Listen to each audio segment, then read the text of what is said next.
मेरी 2 मामी हैं और मेरे दोनों मामा विदेश में रहते हैं। मैं आपको मेरी मामी के बारे में बताता हूँ। वो दिखने में बहुत सुंदर हैं। घर पर मैं, मामी और उनका बेटा व बेटी ही थे। सब सामान्य चल रहा था। हमने रात में जल्दी खाना खा लिया था। आपको तो पता ही है कि मैं गाँव में सब जल्दी खाना आदि खाकर सो जाते हैं। जल्दी खाना आदि खाकर सो जाते हैं और सुबह जल्दी ही उठ जाते हैं। मैं खाना खाकर टीवी देख रहा था, तब तक मामा के दोनों बच्चे सो गए थे। कुछ देर बाद मामी ने मुझसे सोने के लिए कहा। हम सब ज़मीन पर बिस्तर लगाकर सो रहे थे। उस रात मैं उनके पास सो गया। एक कोने में मैं था, मेरे पास उनका लड़का, फिर मामी और उनकी लड़की। हम सब सो गए। करीब 1:30 बजे उनके लड़के ने मुझे नींद में लात मारी, जिससे मेरी नींद खुल गई। मैं फिर से लेट गया, लेकिन जब उनके बेटे ने मुझे फिर से लात मारी तो मैंने मामी को उठाया और लात मारने वाली बात कही। वे अपने बेटे को दूसरी तरफ करके सो गईं। अब मेरी बची खुची नींद भी गायब हो गई थी, क्योंकि अब मेरे बगल में मामी सोई थीं, जिन्होंने मेरी तरफ पीठ कर रखी थी और उनका पुष्ट मुझे साफ दिखाई दे रहा था। थोड़ी देर बाद मुझसे रहा नहीं गया तो मैंने धीरे से उसे छू लिया। मेरे छूने से मामी एकदम से जग गईं और मुझे डांटने लगी। मैं उन्हें देखने लगा। मामी भी मुझे देख रही थी। हमारी आंखें मिल रही थी। फिर अचानक से मैंने उन्हें हक कर लिया। उस समय मुझे कुछ नहीं समझ आ रहा था। तब मामी ने मुझे ज़ोर से धक्का दिया और मुझसे दूर हो गई। फिर अंत में मामी ने कहा, मैं तुम्हारे मम्मी डैडी को बता दूंगी। यह सुनकर अब मेरी फट गई और मैं मामी से माफ़ी मांगने लगा कि मुझे माफ़ कर दो। फिर मामी ने कुछ नहीं बोला और मैं कमरे में से बाहर आ गया।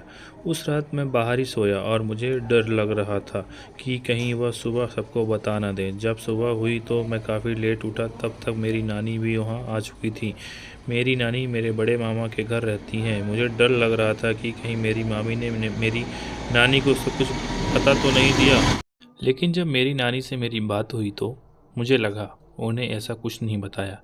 तब मामी घर की सफाई कर रही थी। उसी दिन मामी का कॉल आया था और मैं घर चला गया। कुछ दिनों बाद मुझे फिर मामा के घर कुछ काम निकल आया था, इसीलिए मैं वहीं गया।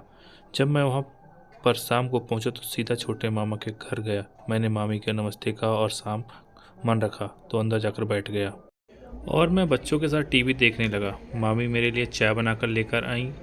इस समय सर्दियों का मौसम था, इसलिए मैंने केवल को कंबल ओढ़ रखा था। मामी को किसी का कॉल आया हुआ था। वे मुझसे बातें करते हुए मेरे पास आकर बैठ गईं और मामी ने मेरी तरफ देखकर मुस्कुरा रही थी और फ़ोन पर बात कर रही थी। फिर वे किचन पे गईं।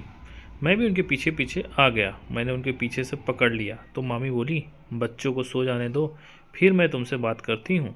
मैंने भी उनकी बात मान ली और कमरे में जाकर टीवी देखने लगा। जब सब बच्चे सो गए तो मैं और मामी दूसरे कमरे में जाके चले गए।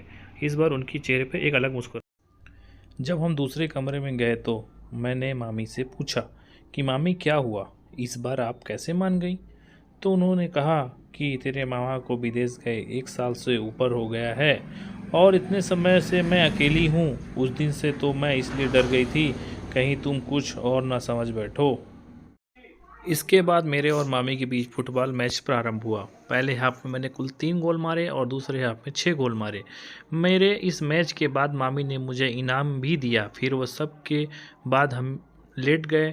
उस दिन के बाद हम मिलते रहे। दोस्तों, ये कहानी कैसी लगी हमें कमेंट करके बताएं और हमारी कहानी अगर अच्छी लगे तो हमारे चैनल को सब्सक्राइब करें और लाइक करें, साथ में कमेंट भी करें। और